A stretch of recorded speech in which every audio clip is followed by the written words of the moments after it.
Vamos a entrar a este sermón el día de hoy, siguiendo esta serie de sermones que venimos desarrollando sobre el Evangelio según Mateo. Estamos tratando capítulo a capítulo el Evangelio de Mateo y hemos visto un número considerable de capítulos. Es más, el domingo pasado iniciamos el desarrollo positivo de la última semana del ministerio público del Señor Jesucristo, y que está registrado en el capítulo 21 del Evangelio según Mateo. Yo espero que vamos allá, por favor, en nuestras Biblias, al capítulo 21, como lo registra el evangelista. En el tema anterior, recordemos que hablábamos de la llegada del rey. La llegada del rey a Jerusalén. Y vimos en este sermón el domingo pasado cómo el rey entraba no sobre un brioso corcel blanco, que sería una señal de guerra, sino que ese glorioso, majestuoso y poderoso rey entraba sobre un pollino, tipificando, simbolizando, enseñándole a todo el mundo que él venía a traer la paz, la reconciliación de los hombres con el Padre. Y querido hermano, la majestuosidad de ese momento no lo podemos describir con palabras humanas, pero el Señor Jesucristo entraba a Jerusalén en esta última semana a cumplir aquello que ya había sido decretado desde antes de la fundación del mundo. Y mientras él entraba sobre ese pollino, como lo vimos, muchos le adoraban, quizás no entendiendo las palabras que salían por su boca, pero le adoraban. Otros le odiaban y querían su muerte. Pero nuestro príncipe de paz venía a cumplir aquella promesa de Isaías. Este rey de paz, mi querido hermano, como lo vimos el domingo pasado, logró hacer aquello para lo cual él fue enviado.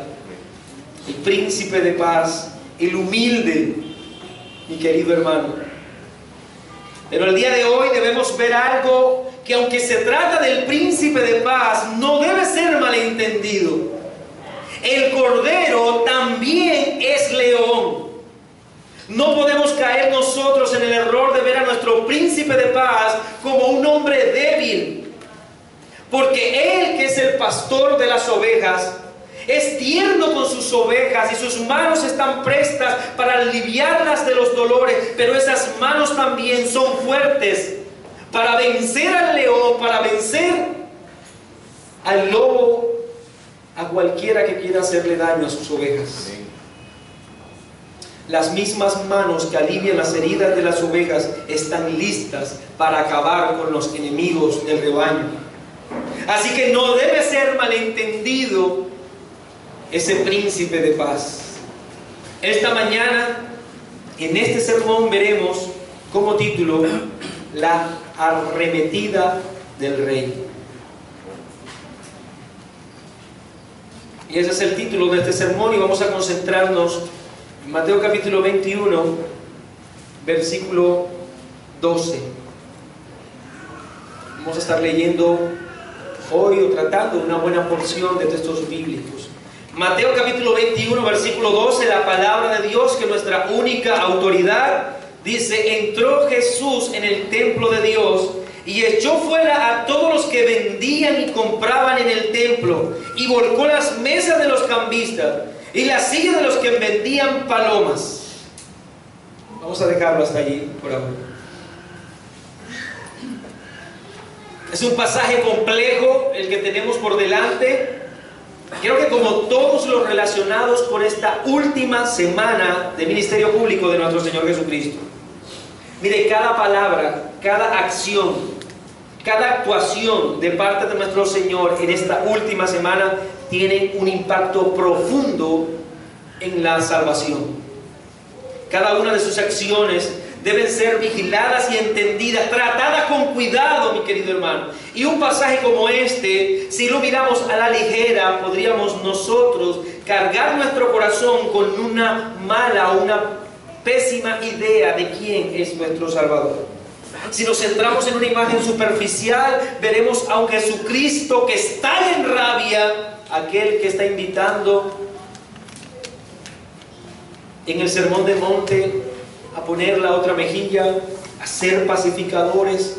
Ahora vemos a ese Señor volteando las mesas a nuestro glorioso Salvador, dándole rienda suelta a su enojo y lanzando todo tipo de cosas al suelo, al aire. Pareciera una escena de verdad que nos llenaría de confusión si no podemos nosotros verla en una forma objetiva.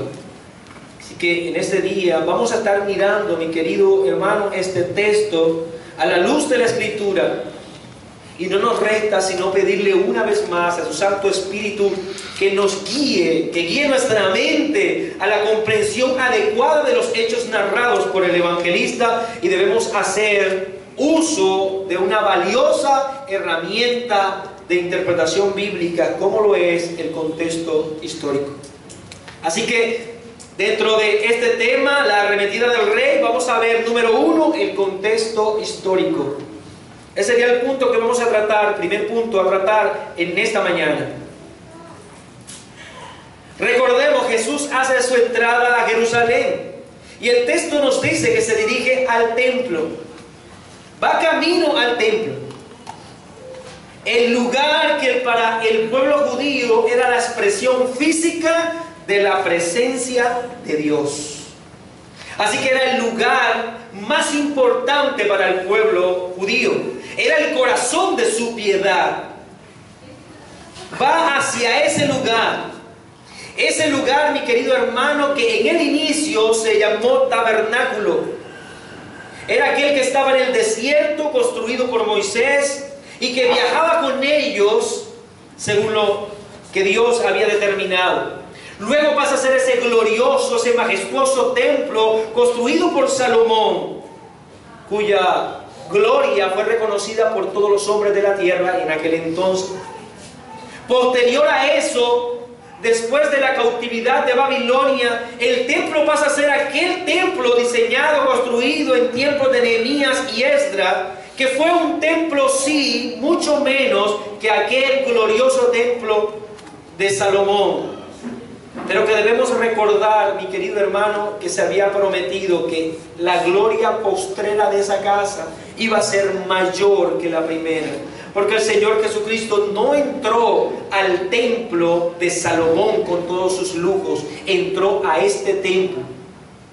A este templo, mi querido hermano. Y la gloria que visita la casa, el tercer templo, si lo vemos bien, el tabernáculo, el de Salomón, y luego este, es Cristo. Es Cristo, se llena de gloria. Y se llenará de gloria este tercer templo, se llenará de gloria ese lugar, al poder entender que aquello que fue prometido estaba siendo cumplido ese día, mi querido.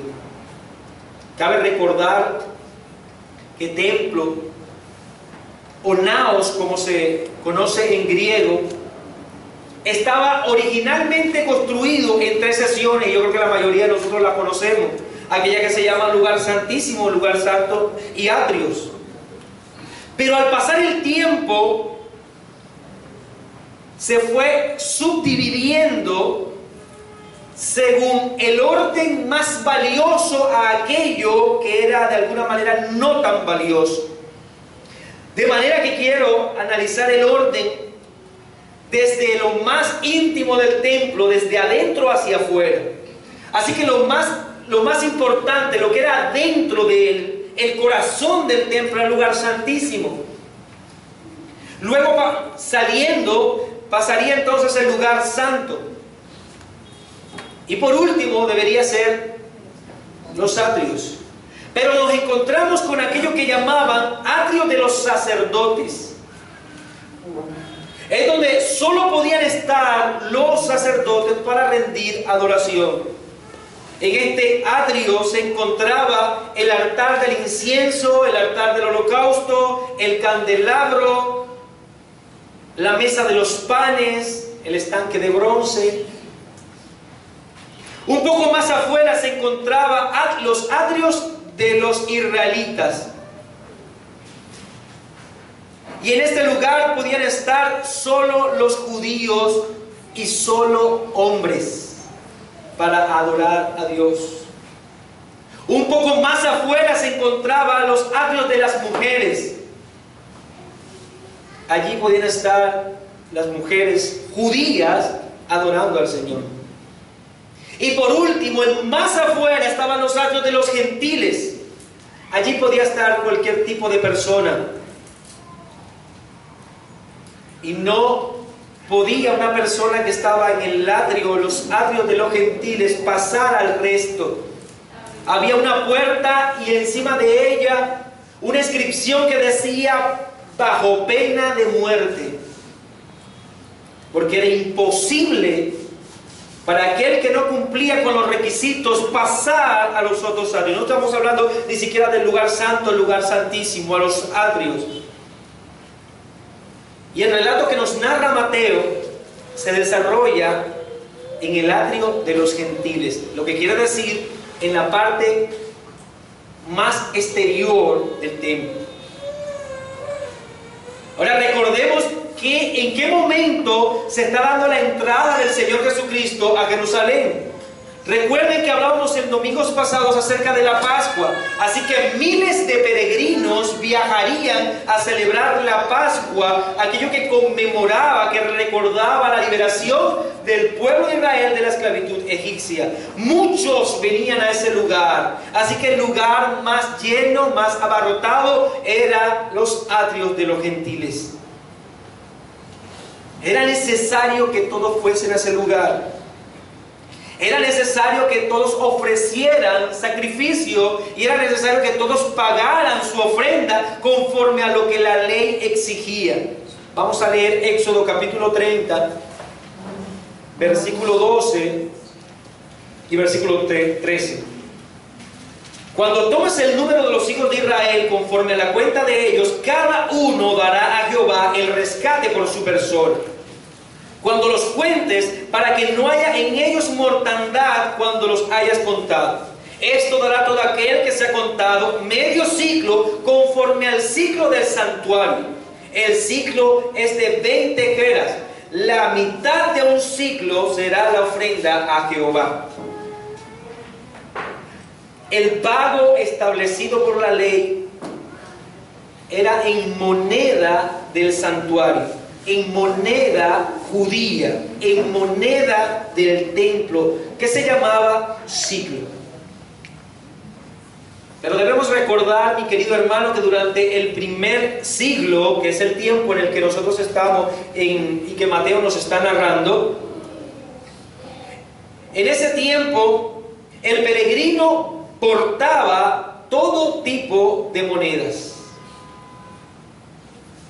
Habían todo tipo de monedas, por lo tanto, el peregrino llegaba desde su lugar de origen hasta el templo con monedas que no eran permitidas por la ley. Se debía pagar el tributo con la moneda establecida por Dios para el santuario. Monedas no aceptadas eran impropias para la adoración. Nosotros tuvimos un sermón hace tiempo atrás acerca de ello, de cómo fueron a cobrarle este impuesto al Señor Jesucristo, y espero que ustedes recuerden acerca de ello.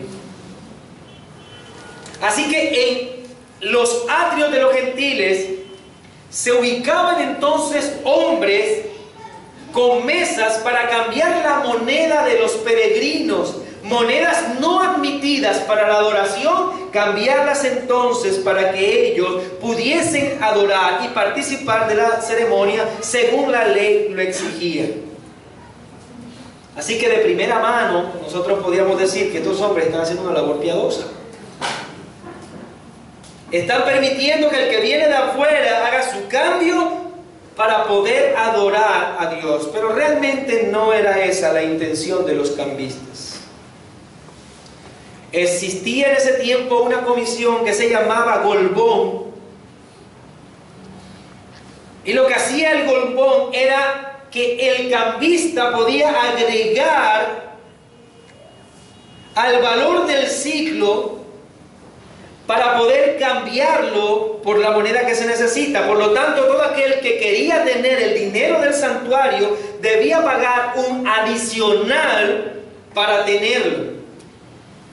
Ahora, este Golbón en muchas ocasiones subía. Pero el peregrino, si quería adorar, debía entonces pagar. Debía pagar para que se cambiase su moneda, para luego así poder adorar. Esa comisión, que ya nosotros decíamos que se llamaba Golbón, iba hacia dos bolsillos. Los bolsillos, un porcentaje de los cambistas, y otro, una parte a los sacerdotes. Y cabe aquí entonces también señalar que las mesas en las cuales se asentaban estos hombres eran entregadas por comisión. Se debía hacer una especie de concurso para que en concesión se le entregase entonces a una persona el estar en la mesa para desarrollar esta labor de cambio. Ahora, esa concesión la hacían los sacerdotes. Y en la gran mayoría eran las familias de los sacerdotes los que administraban las mesas. Se encontraban siendo administradas por los parientes de los sacerdotes. Y querido hermano, también en ese lugar habían otras mesas vendiendo animales. Y los animales eran necesarios también para ofrecerlos en sacrificio y en adoración al Señor. Un ejemplo, Dios había establecido que una mujer, después de dar a luz, después de su parto, debía hacer una ofrenda de purificación. Levítico capítulo 12, voy a leer un ejemplo, versículo 6 al versículo 8. Cuando los días de su purificación fuesen cumplidos, por hijo o por hija, traerá un cordero de 1 año para el holocausto, y un palomino o una tórtola para expiación a la puerta del tabernáculo de reunión al sacerdote. Y él los ofrecerá delante de Jehová y hará expiación por ella y será limpia del flujo de sangre. Esta es la ley para que diera a luz hijo o hija.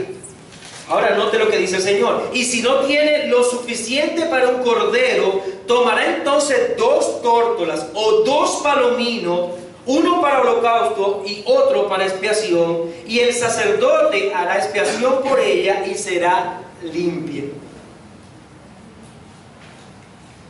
También es el caso, como lo vemos en la Escritura, de los leprosos, que un leproso, para poder recibir un certificado de limpieza que ya estaba sano, debía ofrecer un animal en sacrificio.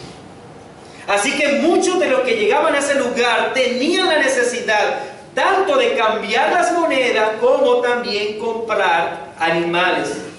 Ahora, algo que debemos también señalar en este punto es que las mesas de estos animales vendían a aquellos que se exigían para participar en la adoración, y estos animales eran mucho más caros que lo que podía comprar en cualquier otra parte.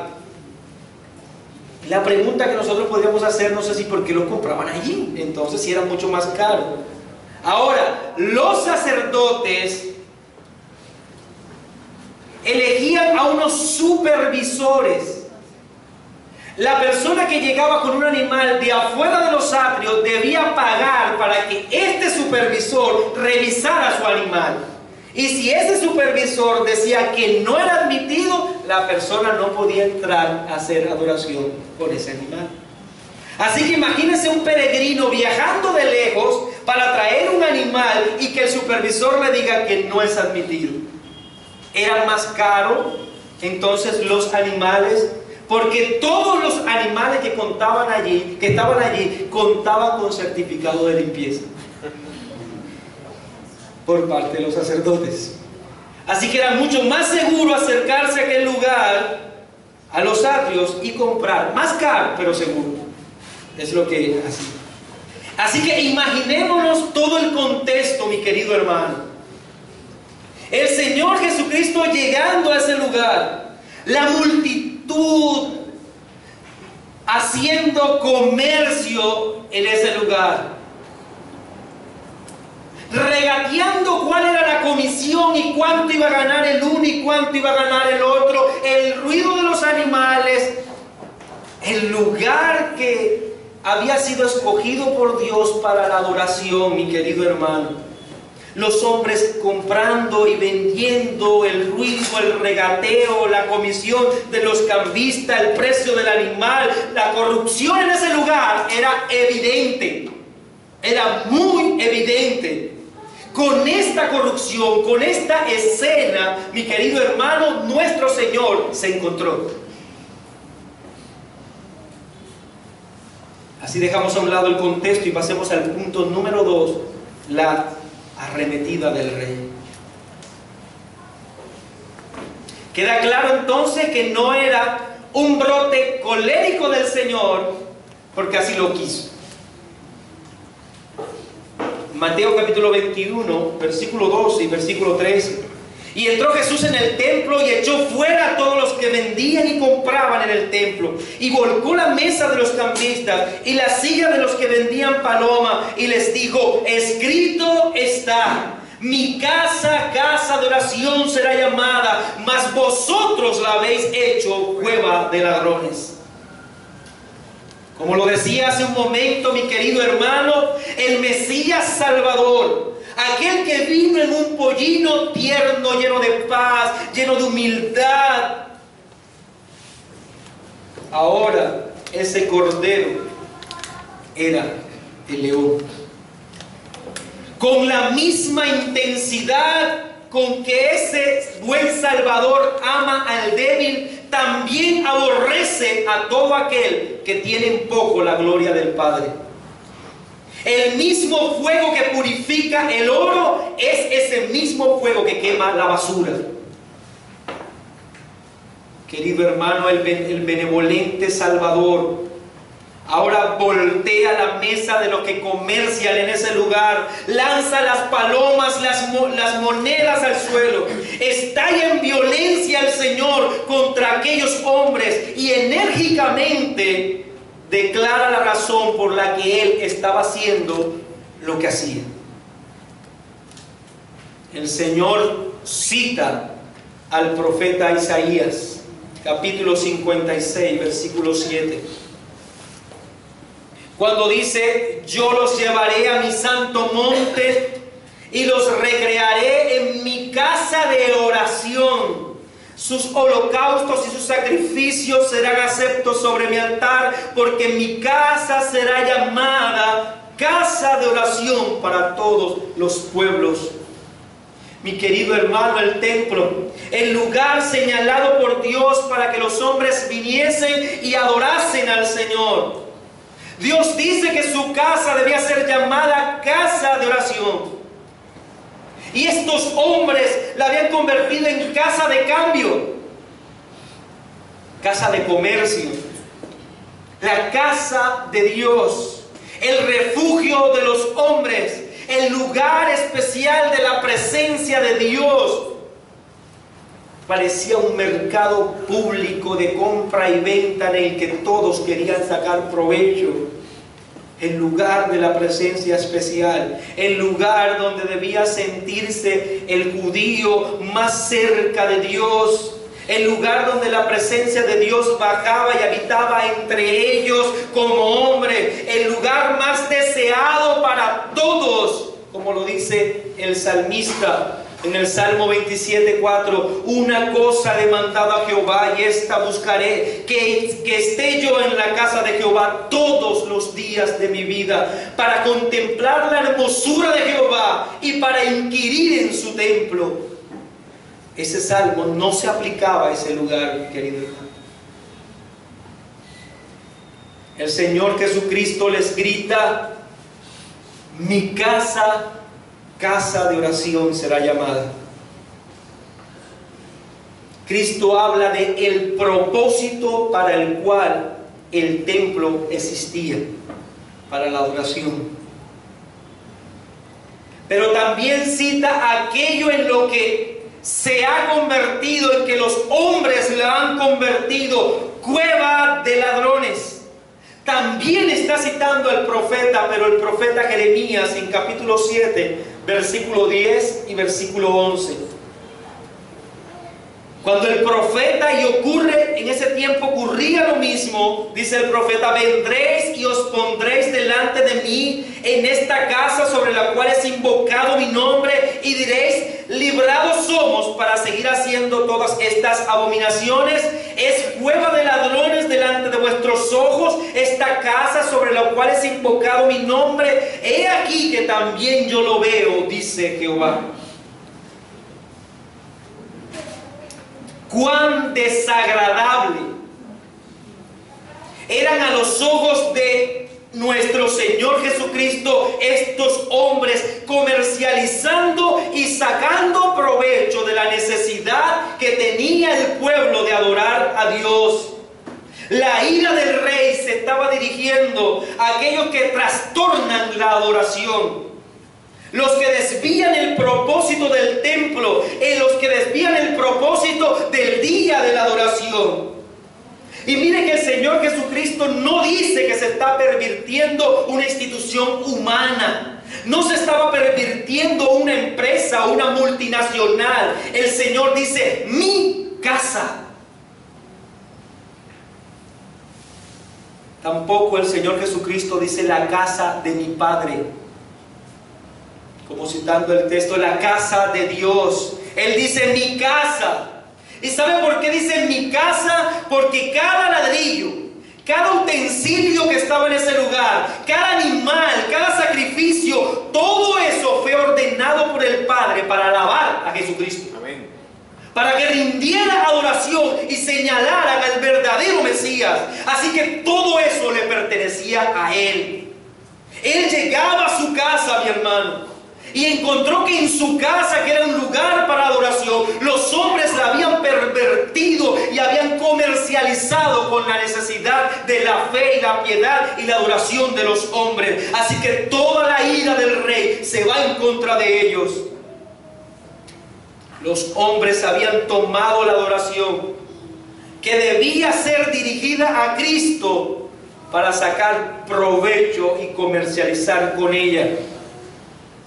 Y este relato nos deja claro algo, mi hermano: cuánto desprecio siente el Señor por aquellos que usan el Evangelio, que usan la palabra de Dios para comercializar y sacar provecho. Cuán despreciable son las mal llamadas iglesias el día de hoy, que reúnen a personas para hacer subasta sobre la fe, para comercializar con la promesa de Dios, para comercializar con la palabra de Dios a los ojos del Señor Jesucristo. Eso no es una iglesia, es una cueva de ladrones. Cuán abominable son a los ojos del Señor los pastores que el día de hoy se aprovechan de los deseos de las ovejas para acercarse al Señor y extraer y exprimir lo que tienen en sus bolsillos, mi querido hermano.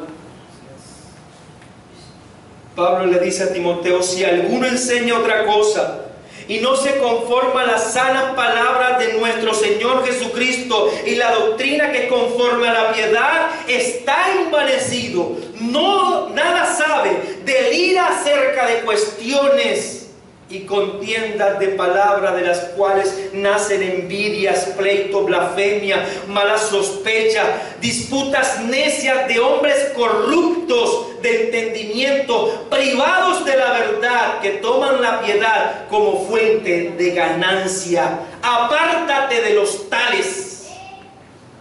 Sabe que nada hay más perverso que tomar la gloria de Dios, que tomar el santo nombre del Señor, que tomar la alabanza que debe estar dirigida al único Dios verdadero para extraer de ella ganancia. Así es.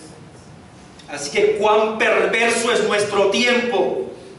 Cuán perverso es el día de hoy, mi querido hermano, en que miles y millones de creyentes se están reuniendo para comercializar con la fe, para apuntar con el dinero que ellos merecen la gloria, una gloria que solo le pertenece a Dios. Cuán perverso era ese momento, mi querido hermano. La misma perversidad que vivimos el día de hoy. Jeremías lo enfrentó. En tiempos del Señor Jesucristo era esa la perversión.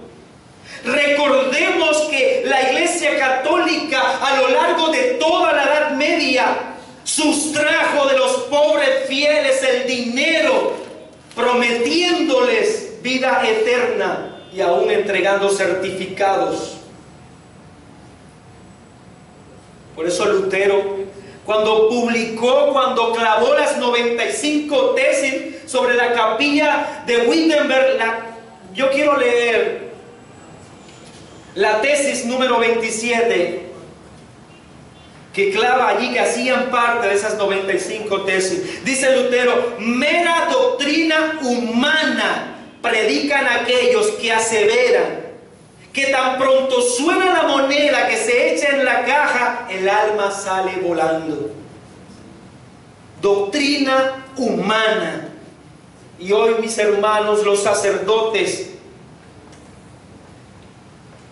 son muchos que comercian y pervierten el Evangelio, pervierten las reuniones de adoración con sus falsedades, con su comercio. Esas iglesias, mi querido hermano, no son otra cosa sino cueva de ladrones. No deberían llamarse iglesia. Y deberíamos nosotros, tú y yo, mi querido hermano, postrarnos de rodillas y orar al Señor y decirle: oh buen Señor, si tú vinieses hoy y tumbases todas las mesas de los que comercian con tu palabra, si derribaras los atrios y derribaras los púlpitos de todos los que se atreven a hacer comercio con tu santa y bendita palabra, Señor, si lo hicieras hoy como lo hiciste en su tiempo, sería maravilloso ver las iglesias, esas llamadas iglesias, ser cerradas por comercializar con la fe. La iglesia del Señor debe ser limpia de esa basura, mi querido hermano. Debe ser limpia de ese mal llamado evangelio de la prosperidad, que ni es evangelio ni es próspero. Y que solo beneficia a sus dirigentes. Debemos decir, como le dijo Pedro a Simón el mago: tu dinero perezca contigo. Deberíamos decirle eso a todos esos lugares en los que se reúnen las personas a comercializar con la fe: que el dinero perezca con ellos. Querido hermano, nosotros vemos a nuestro Señor Jesucristo estallando en violencia, porque la casa del Padre, su casa, debía ser limpiada. Esos hombres no debían estar allí. No hay lugar en la casa de Dios, no hay lugar en los atrios del Señor, no hay lugar en su santo templo para el comercio. Eso es para otros lugares. Por eso el mejor consejo que le deberíamos dar a estos hombres es que monten una empresa, que compren una tienda, que hagan lo que sea, pero que se alejen de los púlpitos. Así es. Que no prediquen en nombre del Señor. Déjeme ver un punto más. Y es bastante contrastante, mi querido hermano, el ver a nuestro Señor Jesucristo estallar en rabia, en ira, sacar a esos hombres, y lo que nos narra el texto. Así que el tercer punto le he puesto como título: el amor y la compasión del Rey. El amor y la compasión del Rey. Mateo capítulo 21, versículo 14. Y vinieron a él en el templo ciegos y cojos y los sanó. Qué impactante es ver las dos escenas, mi querido hermano, que nos narra Mateo. Por un lado, el Señor en violencia sacando de su casa a aquellos que habían pervertido la adoración. Son expulsados, son lanzados de ese lugar. Cristo reclama lo que es suyo, es su casa y debe estar destinada para la adoración. Pero en ese mismo momento también vemos a ese Salvador recibiendo tiernamente a los necesitados.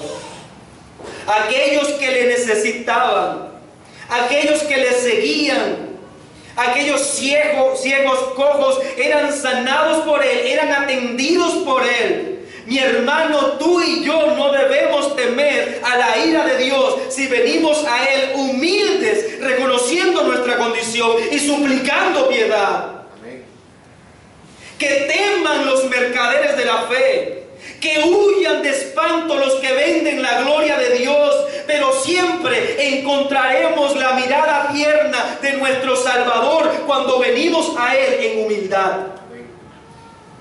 Cuando venimos reconociendo lo que somos delante de Él, Él nos atenderá, mi hermano. Estos hombres ciegos, necesitados, no fueron sacados de ese lugar por el Señor Jesucristo. Fueron atendidos y recibidos por Él. Tú y yo tenemos lugar en la presencia del Señor. Tú y yo tenemos entrada libre, acceso a la gloria de Dios, mi hermano, porque hemos reconocido nuestro pecado. Porque acudimos a Él como nuestro Salvador. La gloria de Dios no está permitida para aquellos que poseen gloria propia. Pero la gloria de Dios está libre para aquel que viene a Él reconociendo que no es nada. Porque Jehová es excelso y atiende al humilde, mas al altivo mira de lejos. Debían estar lejos del Señor esos hombres, y debían estar cerca de Él aquellos que necesitaban de Él.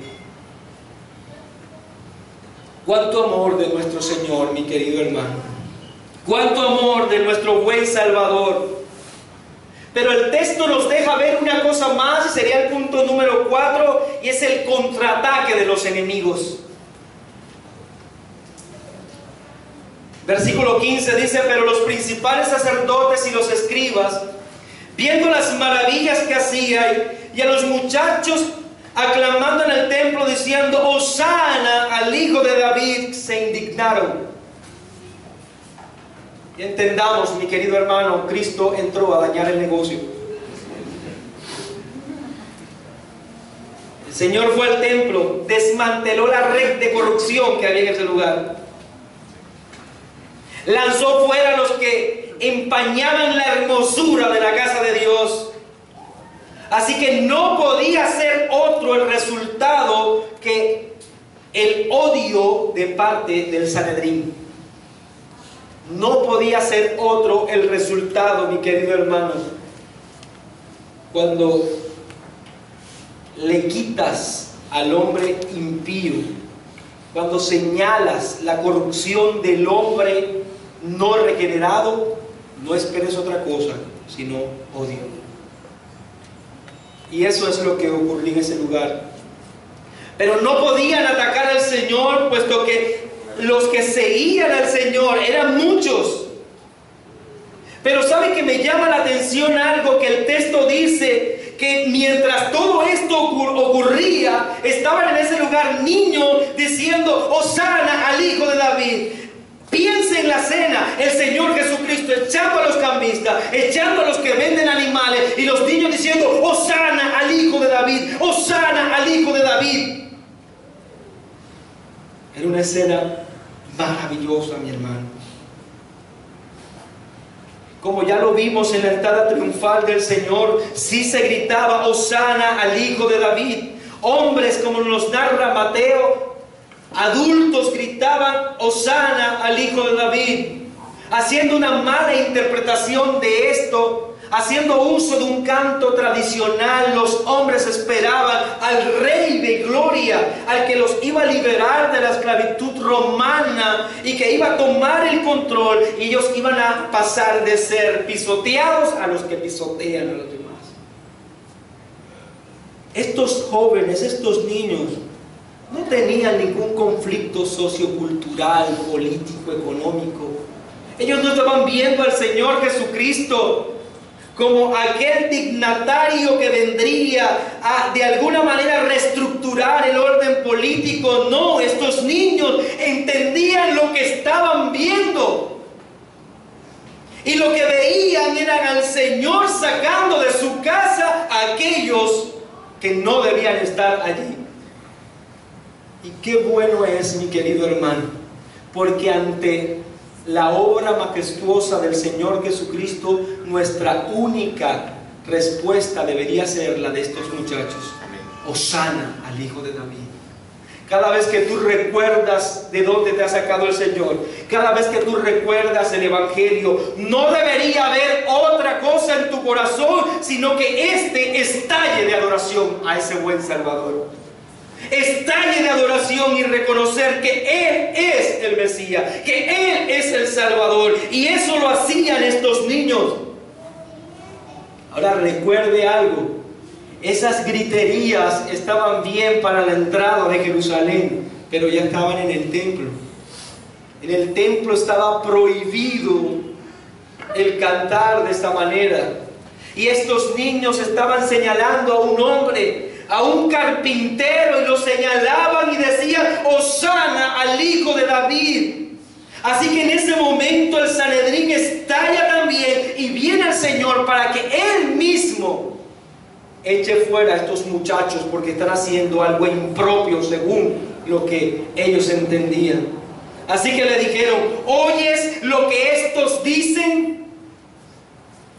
Como diciendo: has echado a los cambistas que están haciendo una labor piadosa al permitirle a los demás venir y poder entrar a la adoración, y no estás escuchando a estos muchachos que están adorando, están cantando algo que no se debe hacer en el templo, algo que no se debe permitir aquí.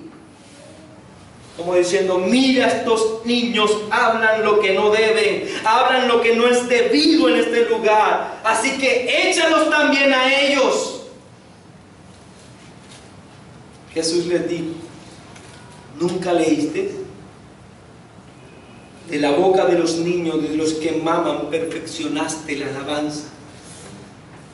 ¡Wow, mi hermano! El Señor Jesucristo cita el Salmo 8, un salmo mesiánico y de adoración. Y cita el salmo cuando dice: oh Jehová, Señor nuestro, cuán glorioso es tu nombre en toda la tierra.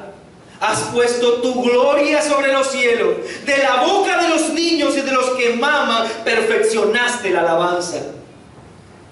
Una vez más, mis hermanos, miremos todo este cuadro. Lo que se suponía que eran los dirigentes religiosos de la época estaban comercializando en la casa de Dios. Vendían aquello que era dirigido para la alabanza a nuestro Dios, para su adoración. Habían convertido en una compra y venta la casa del Señor. Y el Señor, citando el Salmo 8, dice que los niños, que esos niños están haciendo lo que ellos debían hacer. Están haciendo en ese lugar lo que en ese lugar se debía hacer. Aquello que era supuestamente para la alabanza, como lo era el ciclo, como lo era la paloma, ahora los niños están perfeccionando esa alabanza. ¿Y cómo la perfecciona, mi hermano? Señalando que todo eso iba a ser dirigido única y exclusivamente para Cristo. Los niños estaban señalando lo que el cordero, lo que la paloma, lo que el ciclo debía decir, lo que debía ser. Él es el único que debe ser adorado en esta casa. Él es el único Salvador. Los niños perfeccionaban la alabanza delante de esos hombres, adorando al único que merece ser adorado. Amén. Este es el primer himno cristiano. sin que el Señor fuera a la cruz, ya estos niños adoraban al Señor. Es el primer himno dirigido por la voz de unos niños al Salvador Mesías, mi querido hermano. No estaban equivocados esos niños. Hermano, la casa del Señor, nuestra amada iglesia, su templo, no es edificada para buscar cómo llenarse de dinero. Este lugar, mi querido hermano, en el que nos reunimos es para rendir adoración y culto a nuestro Cristo Salvador. Y solo para eso es la razón por la que tú y yo estamos aquí el día de hoy, para unirnos con estos niños y cantar alabanzas al Mesías, cantar alabanzas al único que murió en la cruz por nuestros pecados, cantar alabanza al que logró hacer lo que tú y yo no podíamos hacer, declarar su gloria, declarar su poder, para que el mundo escuche de nuestros labios que Cristo es el Salvador, que somos su pueblo, un pueblo que le adora, que no teme la represalia del mundo.